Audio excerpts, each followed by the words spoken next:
Hey guys, so I'm just gonna record you a quick video here. It's a little late, so I'm just trying to be a little bit quiet right now. But essentially, this video is how to get around the ad block ads that YouTube has been pushing out the past couple days.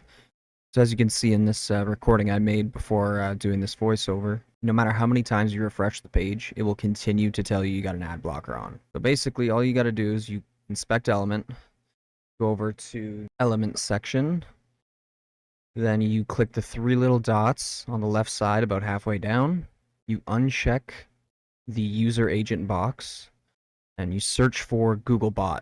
So you're going to want Googlebot desktop is the one that I find works. Yeah, you basically just click it, refresh the page, and that's it. Anyway, guys, like, comment, subscribe. See ya.